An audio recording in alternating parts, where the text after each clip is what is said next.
Yeah. I love my HBCU.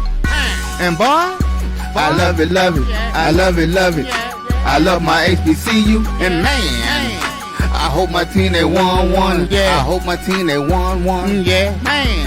I hope my team they won one. I hope my team they won one. Yeah. I tune into the HBCU Sports Lab to see if my team won or lost. If they lost, I'm quiet as a mouse. But if they won, keep tab. I'ma do the dab, yeah.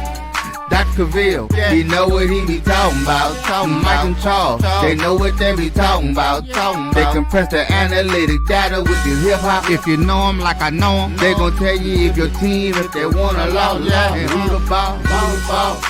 So listen to Professor, yes sir, and pay attention, cause he gon' teach a lesson. This is Dr. Cavil with Inside the HBCU Sports Lab with Mike Washington and Charles Bishop.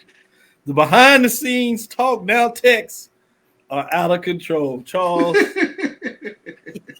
I'm going to get you. Y'all believe it. Yes, indeed. Guilty. Welcome to 484 of Inside the HBCU Sports Lab radio show and podcast. The show that's covered the sporting HBCU dash for all things HBCU sports for institutions large or small, from the NEIA to the NCAA. We share insights and information on the HBCU sports culture, HBCU athletic aesthetics to facilitate the story of HBCU athletic programs and the business of HBCU sports. I'm your host, Dr. Kenyatta Cavil, along with my co-host, Mike Washington and Charles Bishop. We're filming from our home studios and sending a signal live, KCOH 1230 AM studios, with the Texas Radio Hall of Famer, multi-Hall of Famer Ralph Cooper, and a beautiful home of Texas Southern University from Houston, Texas. Mike Washington is out on assignment. I see Professor Bishop is here. Man, I got to shout out Professor Uncle Neely. I heard he was doing a lecture back there in Colorado. Tell him he can send me my fee. I'm the first one to put that professorship adjunct in the life. Now he all big time. He act like he can't talk to me. So I'm gonna holler at that man. I see him out there teaching the benefits and pitfalls of social media. Of course, what he's done with the pregame show in terms of the expansion of the YouTube subscribers and things of that nature. Tremendous, especially when you take a look at the origins of the pregame show and now where it is. And it continues to be a good friend of the show as well. So. Yeah, he is. Shout out to him. I was the first one on that gig that he started up. Now he done went on big time. He don't text me. I know he texts you and tell him next time he texts you, disturb you doing the show, I'm going to get it. Especially when he act like he too big time to text me unless he want to put one of my students under the bush. Talking about he played in some other fraternity. I'm gonna get it. Steph Show ready. Yeah, I know. Herman Shelton. Shout out to Herman. Shout out to Herman. Speaking of shout outs, I want to shout out Ralph Cooper for coming and speaking to my class today. My class, they're doing an assignment in which I mentioned it the other day, they're doing an assignment on Lloyd Judge Wells. Of course, one of the architects of the Kansas City Chiefs early teams. Of course, we know about all that he's done with regards to bringing HBCU players into the AFL and NFL space, and just having a tremendous career, not just in being one of the first African-American pro scouts, but in sports marketing in general. I mean, he's part of the Muhammad Ali entourage, but Ralph Cooper covered him, talked about him today. Students tremendously engaged. So SPMT 476, thank you for giving me your time and lending your ear to Houston radio legend Ralph Cooper this morning. I'm just hoping that he didn't share all of his historical information. That's all I'm doing. I'm a little nervous. I don't want to call to the dean's office. It's like, what? No. I couldn't imagine a better person to bring alive somebody of that historical nature that is not with us. So in all seriousness, the fact that you have that impact on your students is significant because you're connecting these bridges, if you would, from the past, obviously, to the current, to the future in terms of those generations. So your ability to navigate this space to make sure what they pull out and recover from their notes, they get to talk to somebody that can give them some in-depth analysis of it. And you can't get that when you're talking about artifacts alone. So the fact that you brought that to the table is what I'm talking about, what it means to move trajectory in terms of being a professor and doing it at that level. So credit to you. Thank you. Yeah, that's pretty big time. Professor in doing it like that. Yeah, we trying to do some things over there. Some more things. Is that there you go. Today's episode of things. Inside the HBCU Sports Lab is sponsored by THG Agency LLC. THG Agency is a company that provides sporting and educational consulting and data analytics. One last thing before I tie it to you and ask your news of the day. I did get a call that somebody else wants me to reach out to you and wants you to reach out to them because they want to use your service. I'm getting a little nervous because every time I look up, I get a call. I think it's for me and a chance for me maybe to, update my pockets, and then all of a sudden they ask my charge. I'm like, hold on. I'm going to have to find a finder's fee, agent fee. Wow, I know, right? Big things on the way. Yeah, it is what it is, I guess. Well, go ahead, show us some love with some news of the day. What's your mind? I mean, it's big week. Signing day. Always up to date with some football, basketball going on. Baseball is fitting to come out there. Which direction do you want to go? What's up? Well, let's talk a little baseball because the SWAC announced their baseball preseason awards. The SWAC announced its 2024 baseball predicted order of finish along with the preseason teams and individual award selections this afternoon. So let's start off for Alabama State. They were picked to finish first in the SWAC Eastern Division. The Hornets tallied 7 first place points with 74 points. Bethune-Cookman picked to finish second. Florida A&M picked to finish third. Jackson State fourth. Alabama A&M fifth. Valley sixth in the SWAC East. In the SWAC West, the Grambling State Tigers were tabbed to finish in first place in the SWAC's Western Division. The Tigers amassed 7 first-place votes. They are followed by Prairie View at number 2. Behind them, the Southern Jaguars, Texas Southern predicted to come in 4th. Arkansas Pine Bluff 5th. Alcorn 6th. So those teams, they highlight the predicted order of finish in the SWAC East and SWAC West. And I want to mention that Grambling State's Cameron Buford, he was named the preseason player of the year, while Bethune-Cookman's Daniel Gaviria was tabbed as the preseason pitcher of the year. Of course, Dr. Cavil, we're working on a special next week where we want to take a look at baseball preview, if you will, here on Dr. Cavil's Inside the HBCU Sports Lab, working with sports information directors now, contacting our baseball coaches, and we'll have as many of those coaches on the show next week. But looking forward to kind of giving a baseball preseason preview as we get started with the Cactus Jack Classic. We also got a classic over in Atlanta at Rush Chandler Stadium. So we got a lot MLB of Classic. Baseball. MLB Classic. We got a lot of baseball on tap as we get into latter February, and then moving into, of course, SWAC basketball tournament. But the ping of the bats getting ready to start next week. Yeah, which means, you're going to get in a little bit of softball as well, because chivalry is not dead when you talk about what's going on there. It's going to be fascinating, and you have that both in the MEAC and the SWAC. But before I turn to that, when you talk about the SWAC baseball, I mean, Jackson was a perennial top team in the East. They still are winning like 30 games. That tells you the depth of the SWAC, particularly when you look at the divisions, when your 4th place team is none other than Jackson State. That is deep when you talk about what you have to do with the gauntlets there. And then you turn over to the West, and you got Southern third? Yeah. Southern third? Perennial SWAC champion.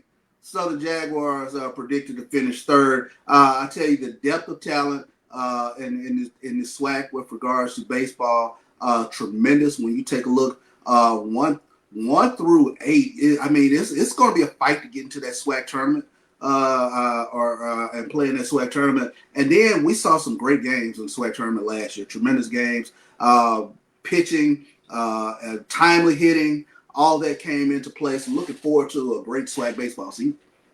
Kind of where Charles debuted his talents at SWAC baseball. So, that's one reason baseball is really fond of him. He, kicked it off officially of taking that next step in a lot of ways, doing some broadcast. I know he did his gifts with BCSN, want to throw some love out there to Roy, who always gives the voice from a prominent perspective of providing action of our HBCUs, whether it's NAIA and oftentimes NCAA Division II in regards to playing multiple sports, but in the season for basketball, men's and women's. With that being said, before I switch it over, Texas Southern fourth. Speaking of the depth. Softball, man, it's pretty tremendous. There are 2-12 teams. You know, you have in the East, starting at the bottom, as we go to the top, as they say, Mississippi Valley, Alabama A&M, Jackson State, FAMU, Bethune-Cookman, and Alabama State. That is 20, 57, 68, 70, 79, and 105 points, respectively. Alabama State easily topped it with 13 first-place votes. Everybody except for Valley did receive at least one first-place vote in the East. In terms of the West, you probably know who's at the top, but let's start at the bottom. Arkansas Pine Bluff, 27 points. Southern, 55 points. Alcorn State, 66 points. Texas Southern, 68 points. Grambling State at 82 points. And Prairie View A&M at 101 points. They also received 13 first-place votes. And you had Grambling, Texas Southern, Alcorn, all receiving at least one first-place vote. So that's deep over there as well.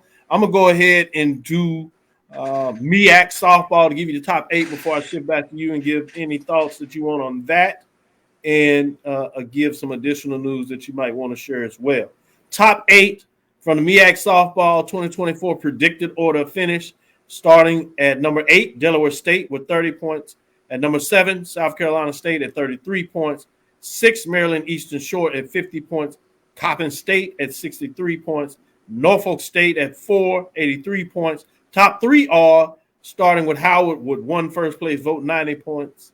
North Carolina Central with 5 first-place votes, 108 points.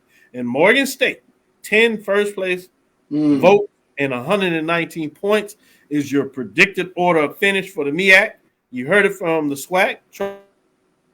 Charles, any thoughts in terms of the softball predicted order of finish in terms of the Division I programs? Not to mention that we do have the independents out there, both Tennessee State, Hampton, and North Carolina A&T. We'll let you know where they are looking in their conference at a later date. Yeah, the top 3, when you take a look at the MEAC softball predicted order of finish, Howard, they reached out there with 1 first-place vote. That was a eye-opening deal because when you take a look at MEAC softball, Morgan State, I think rightly deserves to be they're predicted to finish first. But North Carolina Central, they were able to snag 5 first-place votes themselves. So you see where the power, if you will, lies with regards to the MEAC softball preseason order of predictions. And then definitely in the SWAC. I mean, no surprise with regards to Alabama State, perennial right there in terms of the mix, in terms of being the number 1 SWAC softball team. And then Prairie View, of course, tab finishing in first place in the West. So, man, it's so exciting. You see the baseball players and softball players all in the weight room right now, getting ready for the season. Things kick off next week, softball and baseball. Good stuff, good stuff. What other news you got out there, Charles? Yeah, well, let's take a look at it. This is coming to us here. The 2024 NBA HBCU Classic presented by AT&T from the Winston-Salem Rams. AT&T will be the presenting partner of the NBA HBCU Classic for the 3rd consecutive year. The NBA announced today Classic participants, including Virginia Union and Winston-Salem State from the CIAA, each will receive $100,000 from the NBA and AT&T as part of their ongoing commitment to support HBCUs. Foot Locker, Google Pixel, Starry, and Under Armour will serve as associate partners of the HBCU Classic.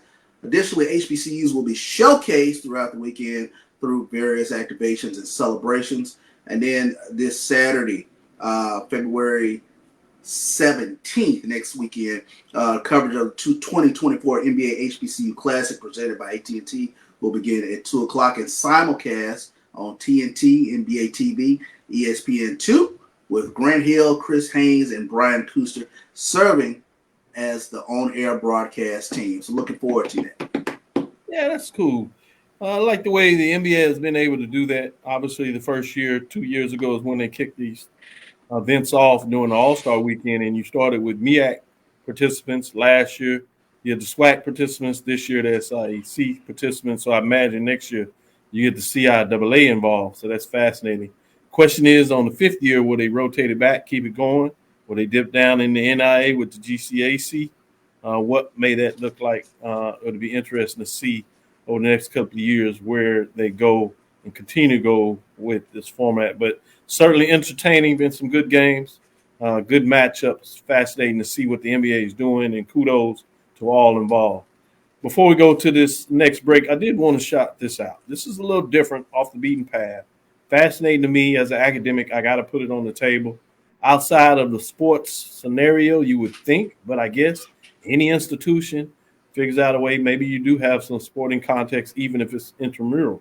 But San Francisco moves to launch HBCU satellite campus from Axios San is where this is coming from. When you think about this, you have your online classes, online programs. People have become very familiar with that. And you often have heard folks talk about regional locations, satellite locations, but not one that usually is this far away. So that's fascinating to think about what that thinks about. So interesting to see where that is going. But San Francisco is undertaking new efforts to bring historical Black colleges and universities, HBCUs, to downtown area, eventually launching a satellite campus partnership with HBCU institutions. Why is it matter? Part of the more significant economic revitalization push in the city. The initiative comes as HBCUs across the U.S. look to expansion opportunities to serve better and more Black students who will be most adversely impacted by last year's U.S. Supreme Court ruling against race-conscious submission. Detailed Blacks to San Francisco, an initiative led by the city's Human Rights Commission, will begin hosting HBCU programming this summer. The University of San Francisco will offer student housing, accommodations, while San Francisco State University will provide classroom space. The University of California at San Francisco will also collaborate with HBCUs to expand mental health mentoring, training, internships for students in the program. So interesting, something to keep your eyes on. Fascinating what this looks like. Curious and good to see that these opportunities prevail. But good stuff it looks like that's going on with San Francisco and HBCUs.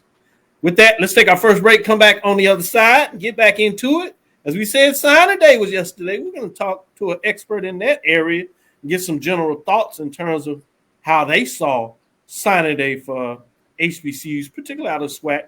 Sneak in some other HBCUs as well. Dip our toe a little bit for the MEAC. Catch it out. As you saw, HBCU Nightly did a really good job in terms of looking at the MEAC at their signing day. So we're going to spin it around and see if we can go in the other direction. With that being said, stick with us. We'll be back after this quick break. If you think all pads are exactly the same, think again. This is Always Ultra Thins reinvented with the Always Triple Protection System. This pad wicks gushes 90% faster, absorbs even more so you can feel dry, and locks odors in. Rethink your pad for up to 100% leak-free and odor-free comfort with the totally reinvented Always Ultra Thins. This is always like never before. The Cavil Group is a Florida-based marketing and training consulting firm. We help businesses communicate to their target audience and engage them in conversation. We also help to expand their audiences, which will ultimately result in growth for those organizations. In addition to being a certified constant contact specialist, my colleagues and I are also certified in John Maxwell Leadership Principles. We use these proven principles to conduct workshops, training, and private coaching sessions for individuals and companies looking to take things to the next level. Contact us to schedule a free consultation. Issues today, don't delay, call Cavil. As technology continues to bring changes to the world of education, it's time we also reimagine teacher professional development. Gone are the days of one-size-fits-all learning that can only be accessed at a specific time and place. The Stride PD Center is an on-demand library of mobile-friendly courses that allow educators to learn anytime and anywhere. Our dynamic courses provide bite-sized learning and help educators advance their knowledge while also gaining professional development hours. The best professional development plans are those that include a level of flexibility and choice for educators. Whether you're a teacher, school, or district, visit us today to take charge of your learning. Compress the analytic data with your hip hop. If you know them like I know them, they gon' tell you if your team, if they want a lot, and who the ball. So listen to compress the analytic data with your hip hop. If you know them like I know them, they gon' tell you if your team, if they want a lot, and who the ball. So listen to Professor, yes sir, and pay attention, cause he gon' teach a lesson. This is Dr. Cavil inside the HBCU Sports Lab with Mike Washington, Charles Bishop. Mike Washington's out on assignment, so we brought in Mr. Wilton Jackson II, the pride of Jackson State University in a lot of ways, but also one of those many individuals that are getting it done over there at HBCU Gameday, among the other responsibilities you have. I know I cut it short. You can share a little bit more about yourself to our guests that may not know, that's been on the rock probably and don't realize what you're out there getting done. How's it going? And welcome to the show. It is going good, Dr. Cavil. It's an honor just to be on your show. You can't talk about HBCU sports in any capacity without talking about Dr. Cavil and what your show brings to the HBCU landscape. So I'm just glad to that you had me on and that I could join. Pleasure. You're welcome. You certainly welcome. Come back giving an opening statement like that, no doubt. With that being said, tell everybody a little bit about yourself in terms of your connection with Jackson. I kind of teased it out, but where does that come from? So I'm born and raised in Jackson. Been here. That's not your fault, but you know. It's not. It's not. I blame my mom, my mom, my dad, my aunts. I mean, like I have HBCU roots all over, man. Nice. My mom went to Jackson State. Dad went to Jackson State. Several aunts that went to Jackson State. Cousins went to Jackson State. Some went to FAMU, Tennessee State. But my real introduction to like HBCU sports, specifically like football, was Jackson State. I can remember as a kid, before it was called, this thing called the Soul Bowl. It was called the Cavil City Classic for most of my childhood. So that was one of my introductions to that. That game, or coming to Jackson State, or attending the Jackson State and Southern game. That was always a big game growing up. Homecoming always brought out dramatic crowds. So, what we've seen from Jackson State over the last couple of years, for somebody like myself who's been here, forever, like it's not something that we haven't seen before. And so that's essentially, a little bit about, my connection to Jackson State. Now I'm also teaching there. Been teaching there for like maybe about 4 or 5 years now. The year's starting to add up. So I teach some sports courses there, cross-platform sports writing and reporting, and also a sports culture course as well. Professor Jackson II. I like that. Charles didn't tell me about that, man. I know y'all do intellectually well over there in Jackson. I know y'all have to show out like that. All right. It's really funny how similar our stories are. Wilton, he mentions the Cavil City Classic. Of course, I predate him. It's the Soul Bowl to me, and it becomes the Cavil City Classic. But in terms of having those deep connections in Jackson, in terms of parents being there, aunts, uncles, friends, and everything under the sun was all circulating around Jackson State University. So, a good guy. I haven't found me a good guy to bring on here, Doc. How about that? Yeah, you know what you're doing. I give maybe it's purposeful because you done did it so many times. It's kind of hard to be lucky that many times. Look credit.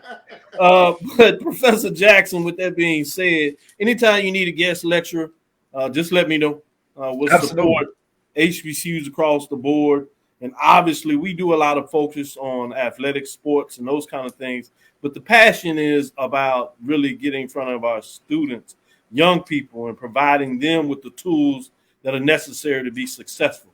This is just a means to deliver that through sports, as you're doing, as we do through this show. And I'm not sure if many people really understand that when they talk about the dean of sports or when they talk about HBCU sports. Our ground level is not just pure based on journalism or creative content, as some people like to say, or just even media people. It's really about the educational platform in terms of what that looks like. So without further ado, let's get into it. It's my understanding that you took some time to dig through all the information that comes out, all the trapping in regards to signing day. So we want to know, let's start with the SWAC. And if you would, let's break it down. There's a lot of teams, 12 teams. Let's get into the West Division first. Okay. Kind of give me your thoughts in general, if you would. What do you look at when you start hearing about the rankings and people putting rankings together? What are you looking for to see the validity of what people are trying to put out there? Well, when I look at the SWAC West, I think it's, honestly, Dr. Cavil, it's wide open. Like, I mean, you think about just before, not even just when you start talking about the recruiting, but like think about the new coaches we have in the SWAC West, right? I mean, of course, you have Terrence Graves, taking the position as head coach at Southern, so he has to bring in a new recruiting class. Of course, Bubba McDowell is not new, but he's bringing in a new class, and what does that look like for Prairie View after the year? I don't know about you guys, but Prairie View, sometimes they have me on a heart attack waiting to happen because you just never know what might happen with them on certain weeks. But who you telling? You get that Prairie View team, and it's like, I'm like, man, so like the way that Bubba McDowell was able to shape this team and them still finding a way to get to the SWAC championship, I mean, kudos to him. So I'm interested to see what they're gonna do. And then of course the big one that everybody's talking about, of course, is Chris Dishman at Texas Southern. And in his recruiting class, he signed like 11 true freshmen and 4 transfer athletes. And you guys know, being out of the state of Texas, Texas is a hotbed for high school football and college football in general, and not just those not just high schools and just the traditional 4-year institutions in Texas colleges, but more so like even some of those junior colleges, community colleges. You can find some really good talent out there. And so, having known the background of Chris Dishman as he is as a coach, this probably won't be the same Texas Southern team that we've seen over the last couple of years. Sometimes we've seen that team, have these really, really high expectations, and then they, injuries come in, they disappoint us. But then, this is a new regime coming in, and so you really have to take this Texas Southern team pretty serious, and we'll just see the players that he brought in, what they'll be able to do coming into this first season. Yeah, I heard he got a transfer. Charles was watching the FCS championship game, quarterback from Texas, and Charles had a good question. How did he get out of here all the way to Montana? Was it Montana State? Well, it looks like getting back here. That's going to be interesting, particularly if they lose body. And as we switch over to the East, we will talk a little bit about that. But before we do that, as you were just talking about Texas Southern, I'd be remiss if I didn't showcase some of our high schools out there that happen to be coached by some HBCU guys. South Oak Cliff. Yep. They got the running back, Danny Green, who signed, quietly recruited, small guy, but very talented. That's a team that's won multiple championships, been in the race over the last couple of years, unheard of in a lot of ways from the inner city of Dallas. And the talent when you talk about Texas, but really coming out of Dallas, great talent to find a way to keep him in state at Houston. What are your thoughts a little bit about more particularly maybe running back Danny Green overall?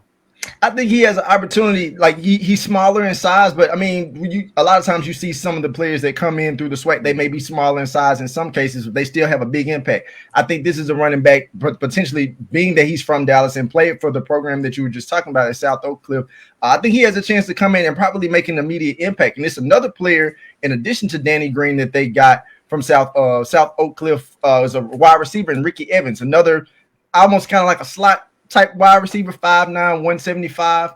I think he could have some potential as well. So they have some really good pieces that are coming in. It's another guy that I actually know, his older brother.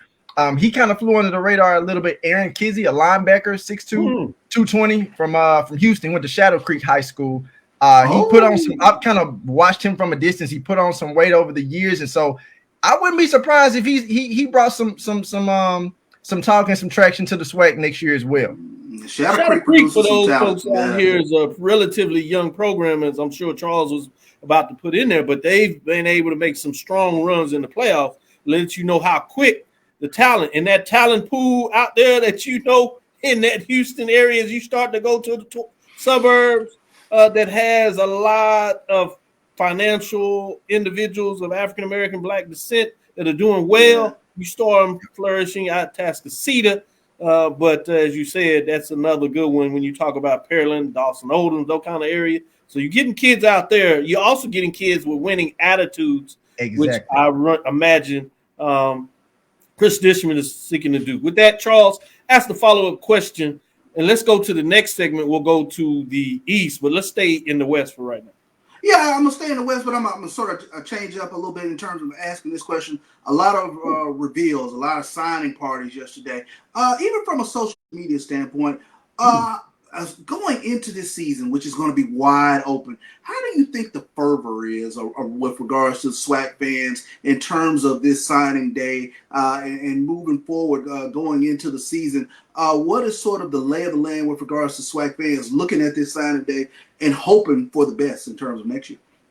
I think, Charles, like, I look at signing day, it's like, it's a step in it's the step in the direction of knowing that you're entering a new college football season. So I'm one of the people that take the approach of you can't really get too high, get too low, because yes, you can look at it and say, oh, this player is from Texas, he's from Georgia, he's from Florida, he's 3-star, 2-star, 4-star, if that was the case, and you can say, oh, we expect him to do well. Well, in actuality, like, until these players put on pads, until they go through, spring workouts, it's, obviously that process is about to start. It's like you don't really know what you have until you actually get them in. And granted, and the only thing that we can go off right now is the programs that they played in high school, and specifically in the state of Texas, as you guys know, it's a lot of talent in that particular state. But if I'm a fan, I'm really looking specifically more so if I'm a Texas Southern fan. I'm excited about what I have because this is starting a new chapter in Texas Southern football. I mean, you can only go up from this point, or at least that's the mindset that you want to go up. And with a coach like Chris Dishman, he has a tough mentality of wanting to win. And I think that you have to look at this as promising in his first season. And you take away, you take yourself, move yourself away from Texas Southern, and you look at all the SWAC schools in general. I think more than anything, it's still going to be exciting. You guys know better than me. SWAC football, HBCU football, whether it's SWAC, MEAC, and some of the other schools that are not in those conferences, like, it's going to always be excitement. Like, we'll be counting down the months, after April and spring games and stuff like that. We'll be counting down the months to July when, we're talking about SWAC Media Day, or we're talking about MEAC Media Day. I mean, it's the excitement is only going to continue to grow. And I think that the state of HBCU football this year, if in all honesty, I think it could be a little bit more exciting, specifically more so in the SWAC, because you have so many new coaches. And it's like some of the standard level coaches that have been there and had solidified some of these programs that we know that would typically be good, things could be changing. Like, take, I know we're going to get into the SWAC East in a minute, but take Bethune-Cookman. You're talking about one of the top HBCU programs that had a top recruiting class amongst FCS programs on yesterday. So this is going to be different. Like, this won't be the same Bethune-Cookman team that we saw last year. Raymond Woody brought in some dogs. And so, granted, again, you can look at that and say, well, they have a slew of, transfer players coming in. But until you actually get them in, they learn the system of what he wants to put in at Bethune-Cookman, then you'll really find out what those players are made of. Sure. One more, staying in the West. I'd be remiss if we didn't talk a little bit about Grambling. They've seen to put in some work. A lot of folks down there excited. They got it done in the State Fair Classic last year, but things kind of fell apart, including losing the Bayou Classic. So they turned one in their favor, but then they lose the other. What are your thoughts in terms of Grambling, what they were able to do? Seems like a lot of people in that area are a little bit excited. No, Grant, that is another school that I felt like that did really well, considering, of course, the loss of their head coach, and now with the new coach. So I'm not mad at the fans being excited. Some of the players that I saw that they brought into the program, the fans have a right to be excited. And like I said, having that well, when you look at their season last year, they started off pretty strong, but then they took that slump. And so, like I said, if I'm a Grambling State fan right now, I'm excited to see the players that we brought in. And again, once you continue to acclimate them and get them adjusted to the program, I think it's gonna bode well for them. Good stuff. Let's take our next break. We'll come back on the other side, and talk a little bit about the East. See if we can get these guys to keep their excitement and containment level as they feature into the East, and talk a little bit about Jackson State. Oh, by the way, we did a little thunder there and talked about Bethune-Cookman, about maybe not letting sleeping dogs, cats lie from that perspective. You got the Rattlers. the champions. You got Roy talking about they signed the best transfer class. I didn't even know they measured that. So you got to find a way to get in there and see what happens. How about that convenient graphic? Wow. Let's take a next break before we get in more trouble, man. You got folks just popping stuff on the screen. We'll talk to you in a minute. Stick with us. We'll be right back. I don't know. Since 2002, Empowerment Resources, Inc., a nonprofit organization, has empowered more than 1,500 youth and adults in Duval and surrounding counties. Through its programs, Journey into Womanhood, Girls Mentoring, Life Skills for Teens, and Parenting Education Coaching. To get involved with programs, volunteer, or donate, visit www.empowermentresourcesinc.org. Follow us on social media, facebook.com/empowerment.resources and instagram.com/empowermentJAX. The human voice has always connected audiences with experiences. Major brands all across America have trusted Cavil's voice time and time again. Conversational, powerhouse, intelligent, and sincere. That's the voice you need for your creative marketing process. KEAVERSVOICE.com. Cavil's Voice, Cavil's Voice, CavilsVoice.com. Always on, all the time. Nope. Nope. Come on, him? Ooh, I like him.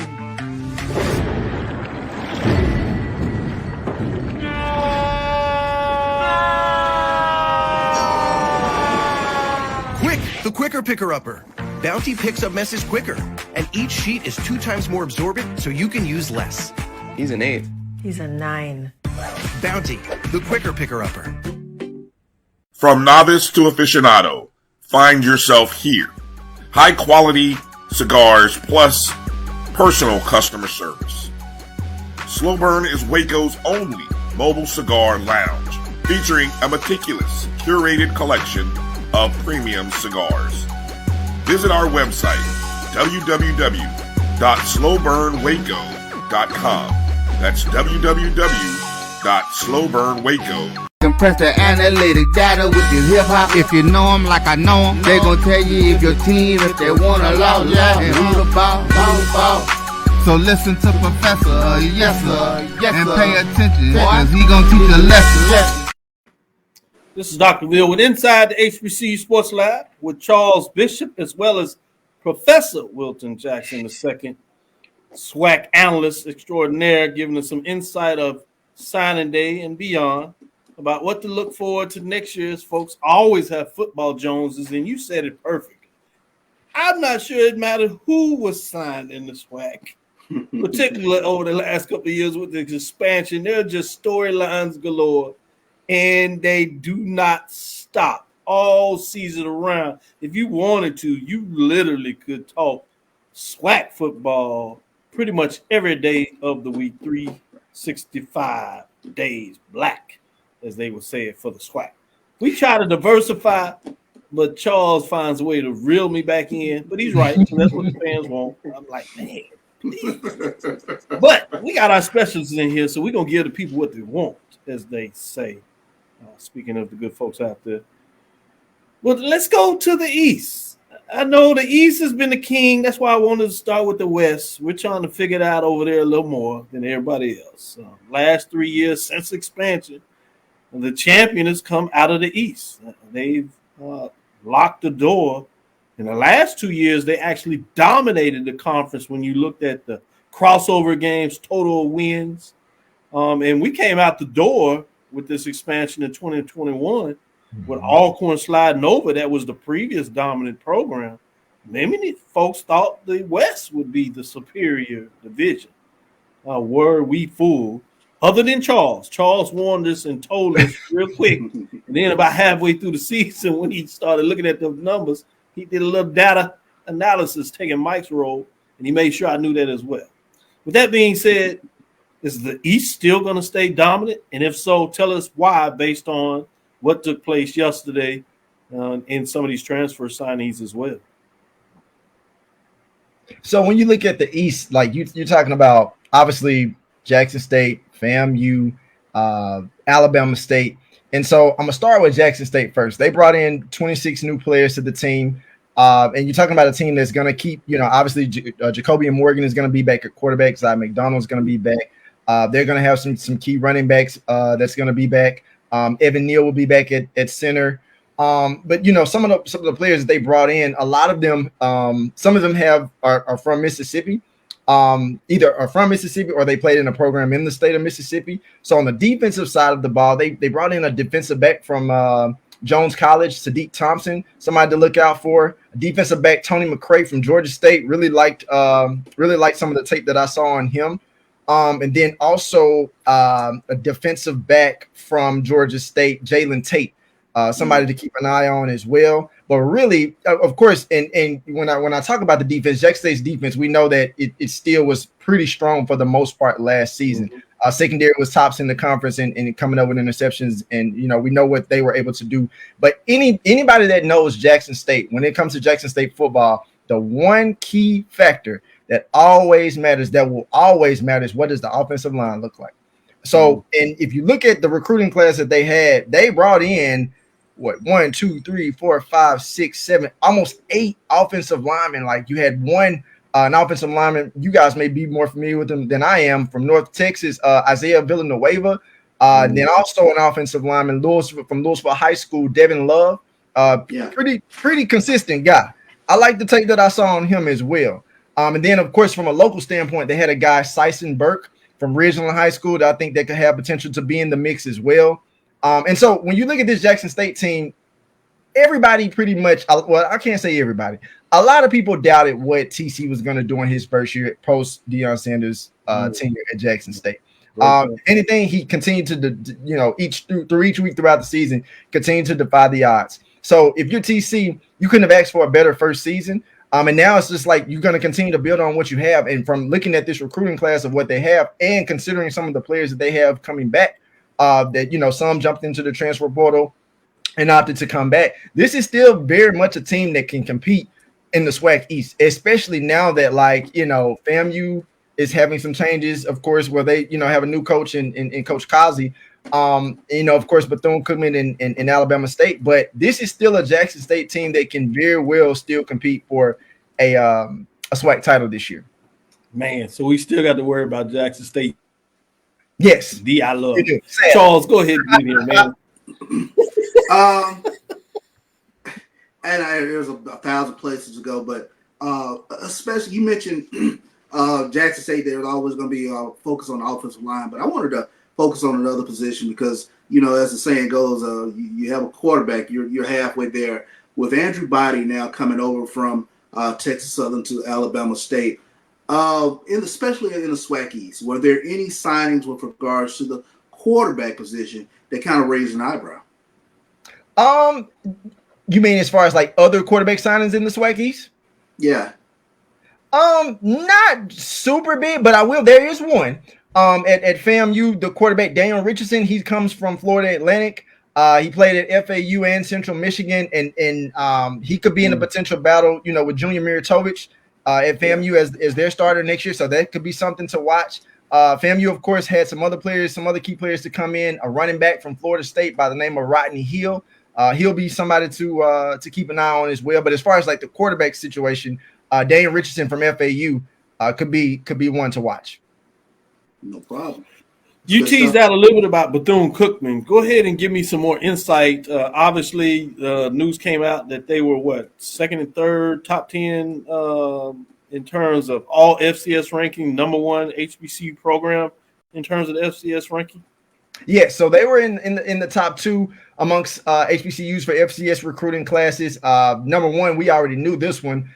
Coach Woody's son, Raymond Woody III, transferred from California, so he's there now. But when you really look at this list of players that they got, it's heavy on the transfer side. It's several that they brought from the high school ranks, and those the players that they brought from the high school ranks are your traditional what you would expect from from the state of Florida, especially if you're talking about on the offensive side, speed. You're gonna have that.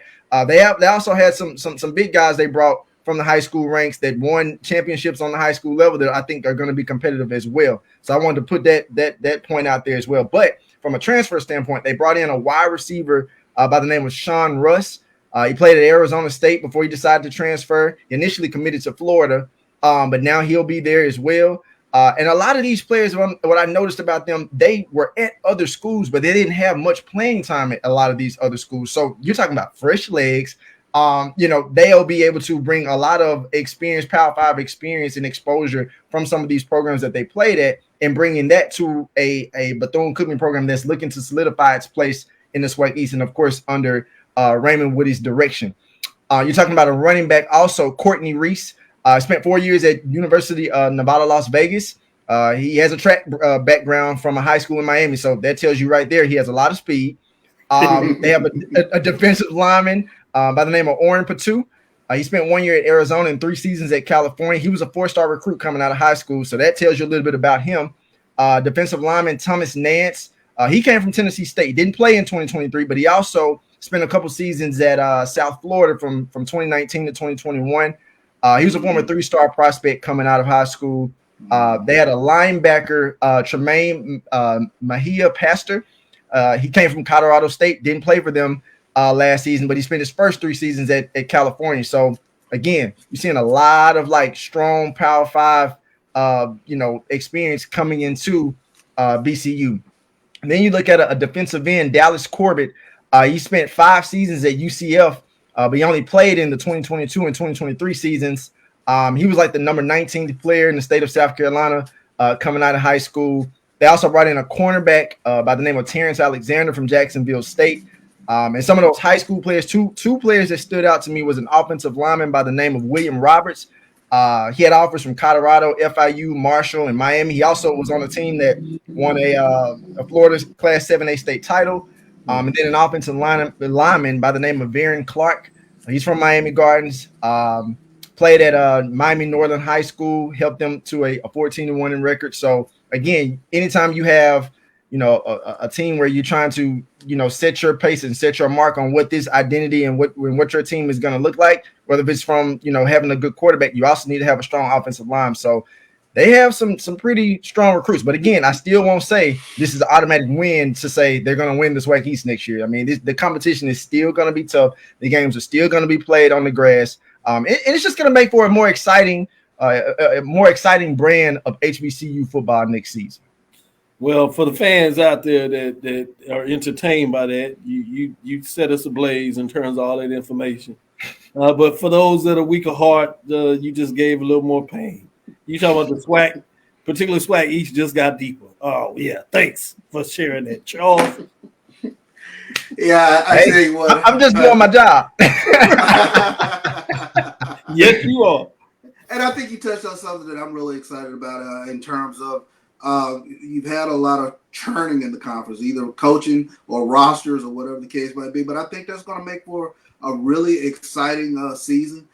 Because I don't have a clear-cut favorite. I do not have a clear-cut favorite in the SWAC West. I don't have a clear-cut favorite in the SWAC East. And you start paying attention to some of these rosters and how quickly, they can gel with the coaching and things of that nature. And you never know where lightning might strike this upcoming 2024 season. So I'm really excited to get to SWAC Media Day and really find out a lot more, because we always know after spring practice, there are going to be some more transfers coming in. As you get toward getting toward fall practice, if you will, there'll be another trickle of transfers. So, it just doesn't stop. We'll be talking football pretty much year round.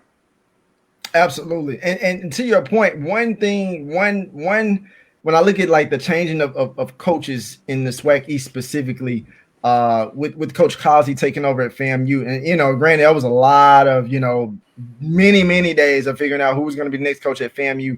I'm not mad about the hire that they brought in. I had a chance to kind of spend some time with Coach Causey before the Celebration Bowl. We talked maybe about 25 or 30 minutes, and I could automatically kind of just feel his level of ambition.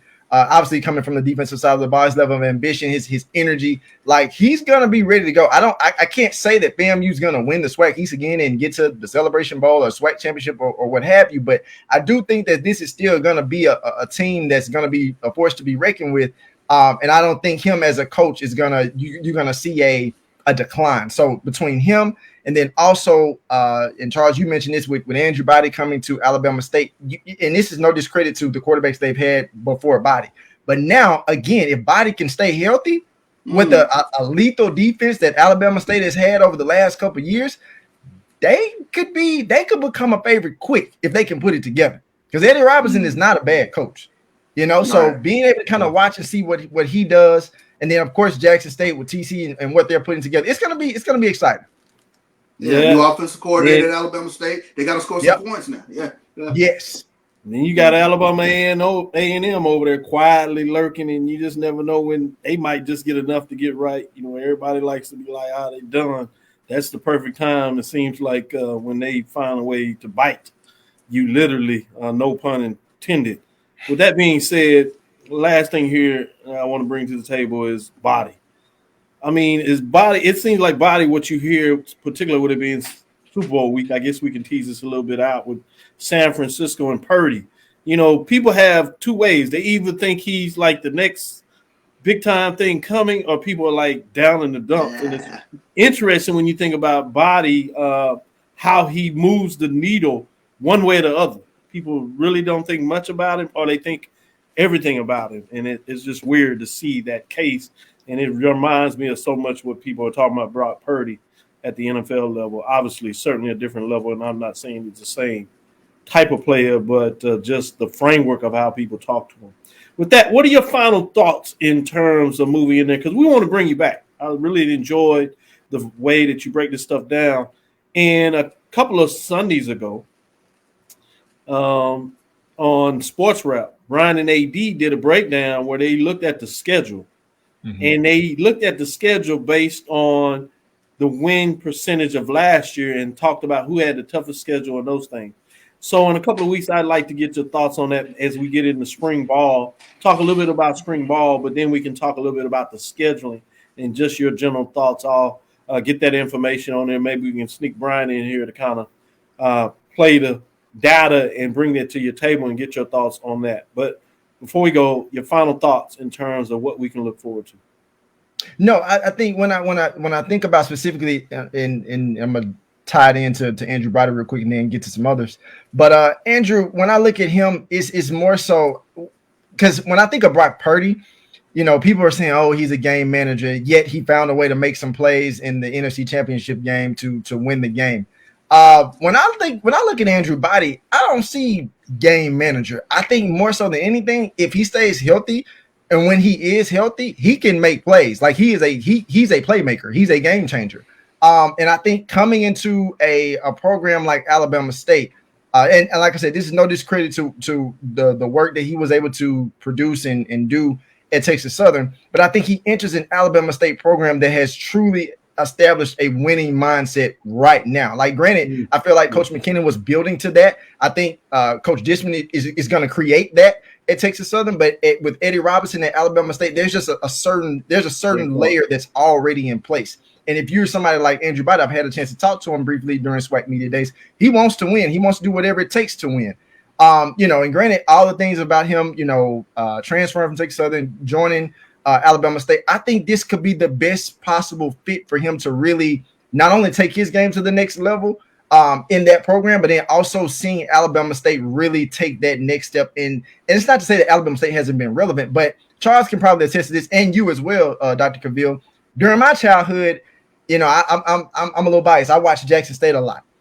There were so many times that like Alabama State held Jackson State's number a lot of ways, even just going back to, remembering the quarterback. I know you guys know this guy, Tavares Jackson, and it's like they always held Jackson State's number. And Tavares Jackson, rest in peace, he was a phenomenal quarterback, at Alabama State. And so when you think about that and think about some of the quarterbacks they've had in previous years, D. Davis, and of course, last year's quarterback, Body is one of those players that if given the opportunity and the right pieces around him, a strong offensive line, like he could really be a game changer from that aspect. So I'm gonna put a pin in that right there. But as far as like overall with HBCU football next season, I think it's going to be one of the more exciting times.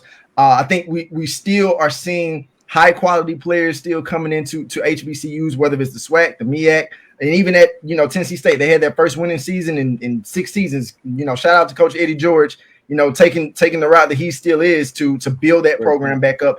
But it won't be any stretch, no shortage of fun, excitement, and high quality football next season within the HBCU ranks. You heard it right here from Professor Wilton Jackson II. Great information, great insight. Thank you, Charles, for hooking that up. You wanted to say something? Well, yeah, I was saying, and then in terms of this conversation of Andrew Body, probably no more polarizing player, I think, in the conference. Because that's a great analogy when you take a look at the way the NFL looks at Brock Purdy. It is something similar in terms of taking a look at, you're either all in or not quite there with Andrew Body. So it's fascinating with him going over to the SWAC East with Alabama State. And you can make the argument that Alabama State is potentially the next team up. If you're talking about the SWAC, you start turning that cycle. You can make an early case for it. You can make that.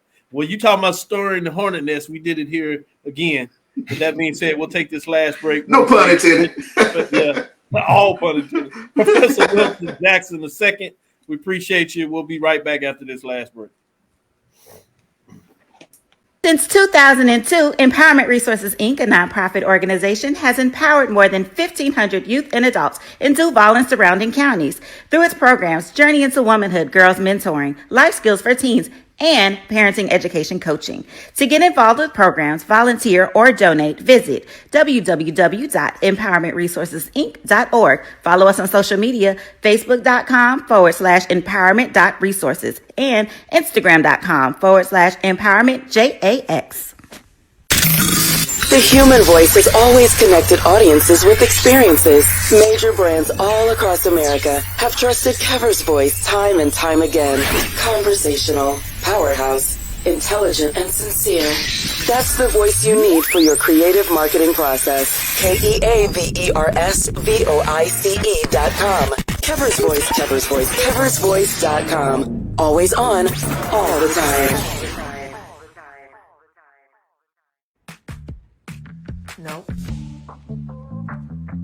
Nope. Come on, him? Ooh, I like him.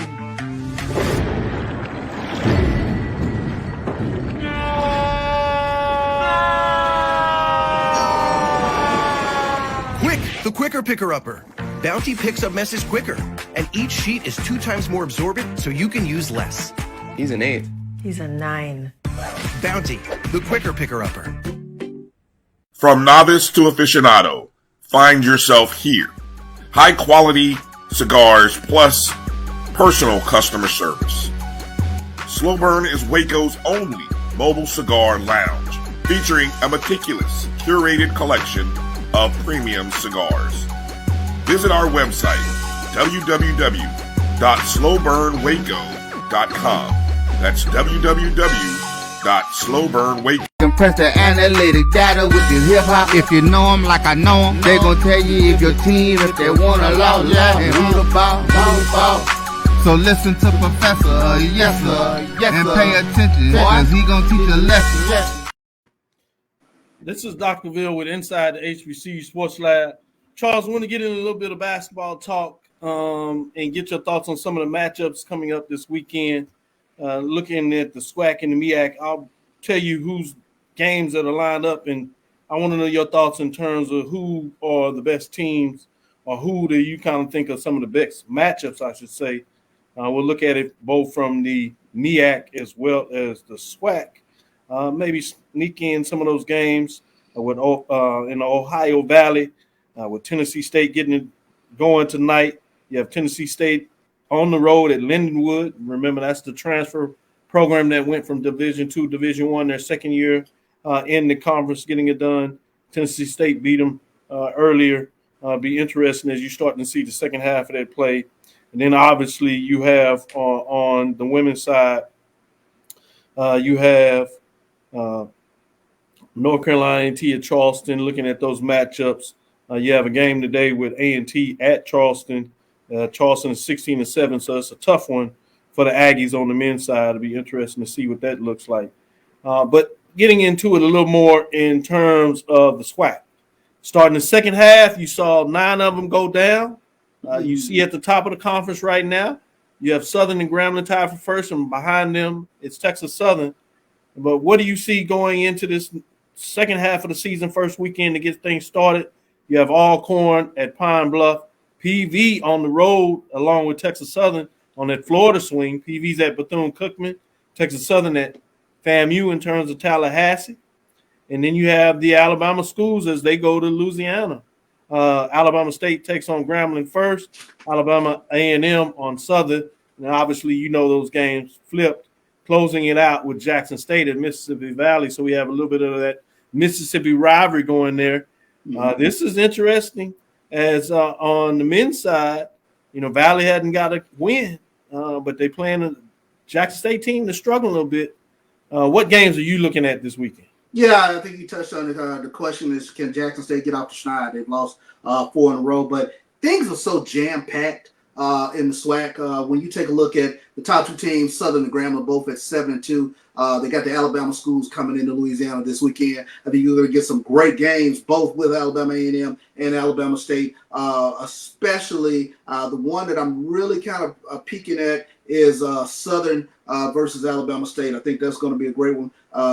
When you take a look at it, you got Southern Grambling 7-2, Alabama State 6-3, Texas Southern 6-3. Then the next tier of teams, Pine Bluff and Bethune-Cookman both sit at 5-4. This is going to be a interesting road swing, I think, for the Texas schools, especially Prairie View playing Bethune-Cookman Saturday night, and then I think a huge one is going to be Texas Southern and Bethune-Cookman on Monday night. You know, for me, all the crazy stuff happens on Monday night. For me, that's the Monday night game to watch, Texas Southern and Bethune-Cookman over at Moore Gym. Polled a few coaches around the conference over the past couple of weeks. They all to a man say that is the place they least want to go, is going to Moore Gym. That is a little bit too much. It's a reminder of the old school gymnasium. So the crowd is right there on you. So they've taken the place, if you will, of the old Alabama A&M gym, the old Valley gym, in terms of being one of the more hostile gyms in the SWAC. And then Monday night on the women's side of the ball, huge one, Jackson State at UAPB. That's one I'm looking forward to. That's good stuff. Good stuff. When you talk about those key matchups, you can see it going any direction. On the women's side, obviously, Jackson State comes in clean sweep of the first season at 9-0. But you got a red-hot Arkansas Pine Bluff team. They've won 4 in a row, 7-2, looking really hot in terms of the mix.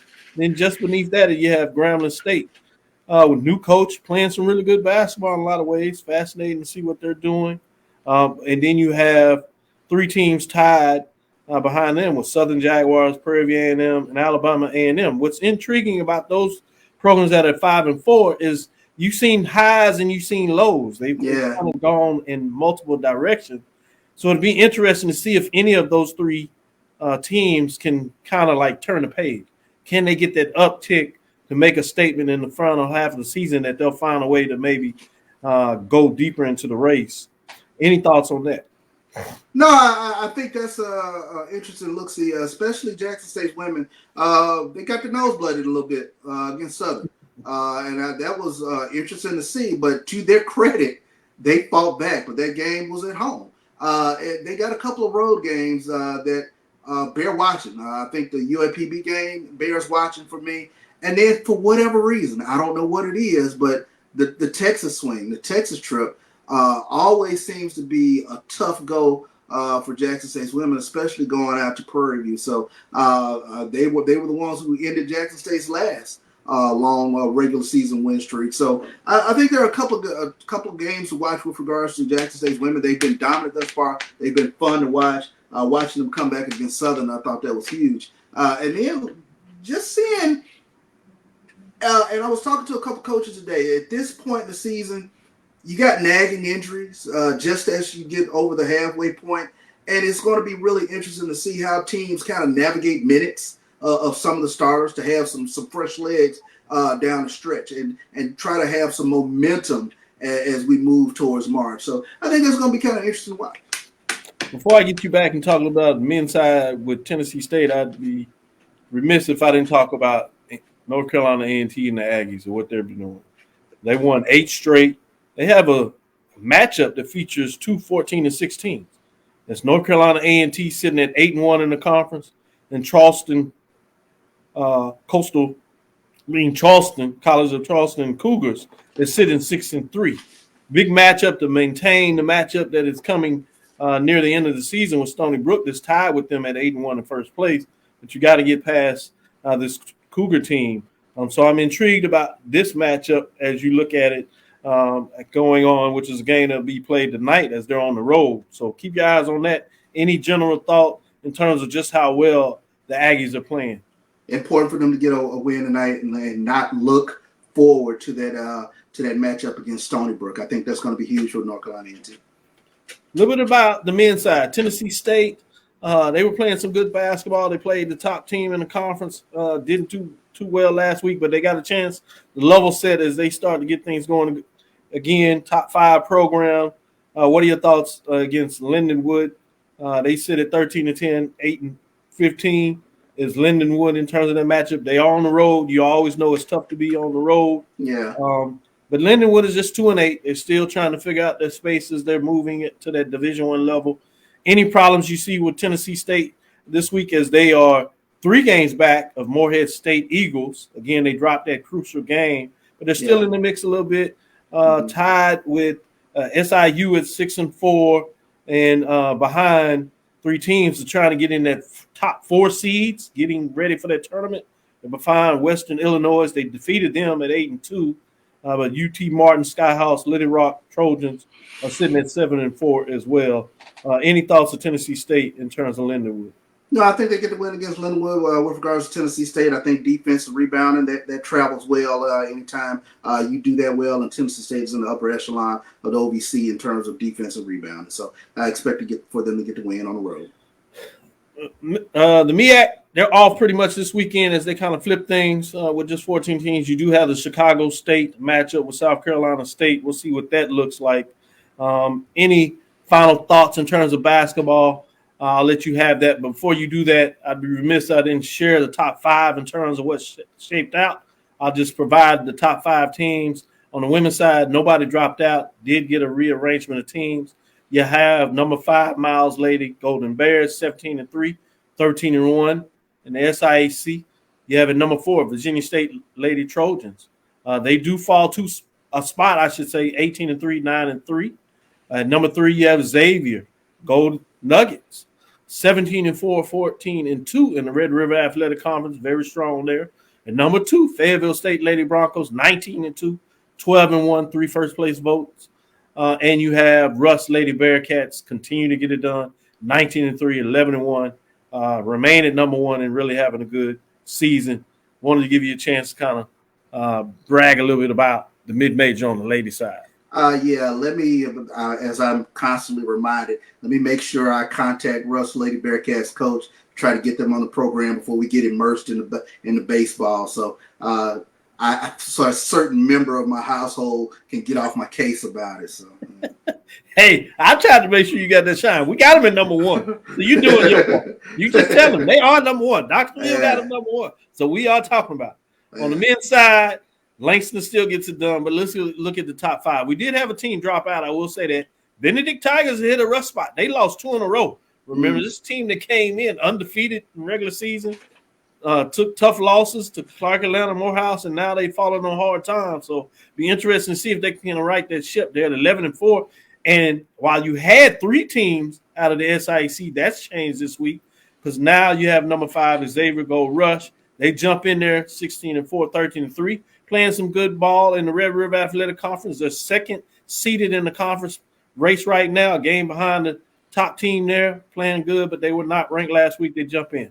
And number 4, Morehouse Maroon Tigers, they stay there. I'm sorry, Morehouse moves up a spot from 5. They're 18-4, 9-2, and they're playing some really good basketball. They're leading the division, even though they have that loss. That rematch could be crucial to see who comes out of the Eastern Division of the SIAC to try to get that number 1 seed in the tournament. Although in the SIAC tournament, I'm not sure if it matters much.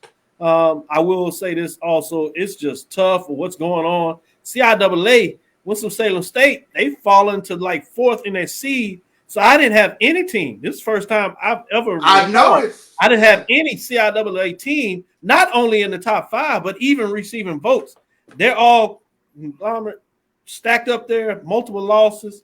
So we will say this about the tournament. It will be fascinating. Still number 3.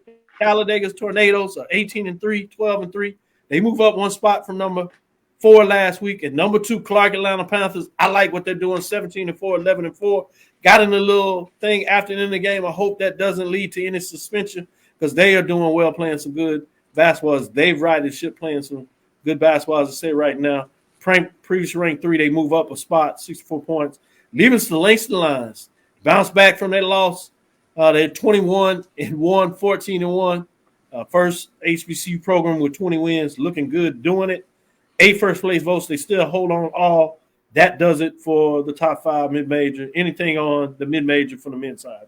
Kudos Morehouse and Clark getting it done. Langston week in, week out, they've been number 1. Keep an eye on the Tougaloo Bulldogs. Coach Eric Struthers, congratulations to him getting 50 wins in his head coaching career. The first of many milestones, I think, for him. But, Tougaloo, they had a tremendous season last year. They've followed up, had a tough opening, but they've got it going now, 18-4 on the season, 11-2 in conference play. But keep an eye on them in terms of jumping in to the top 5. You did it well. Good call. They're right outside. Basically, they'd be ranked 6. So you're talking about 18-4, 11-2. And they got a win over Tuskegee. Obviously, Tuskegee's not playing as well as it could be.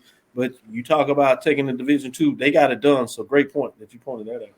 Yeah, and Brandon King pointed out for us Tennessee State and Lindenwood. They're tied going in overtime. Oh, wow. That must be the women's side. Interesting. Yeah. And that's after the women. Shout out to the women. They got that win over Southern Illinois that was previously undefeated in conference play. They got the win last week, and now they're struggling a bit. Boy, I tell you, it's just tough when you get into conference play, no matter who you are or where you are. With that being said, let's tie it up in a bowl. That'll do it for us. Thank you for listening inside the HBCU Sports Lab. Make sure you share our podcast with your friends and colleagues. I am Dr. Kenyatta Cavil, the Dean of HBCU Sports, coming from inside the lab in the College of HBCU Sports with Mike Washington, Charles Bishop. We hope you enjoyed the show with Professor Wilton Jackson II, bringing it home and giving you the insight on signing day and what to think and what in terms of next season for the football season. Way too early analysis, but never too early to talk about football in the SWAC, that is. Again, we thank you for listening to Dr. Ville's Inside the HBCU Sports Lab with Mike Washington, Charles Bishop, every Tuesday and Thursday at 6 o'clock right here. We look forward next week as we discuss the latest news in the lab. Follow me, Dr. Kenyatta Cavil, on Twitter, Facebook, and Instagram. That's DrKenyattaCavil. Inside the HBCU Sports Lab 1 on Twitter. X, formerly known as Twitter, as they say. Facebook, Inside the HBCU Sports Lab, and YouTube. Dream big. Continue to move forward. We will talk with you soon. Charles? Of course. Lecture, countdown to 500. Roy? Dismissed.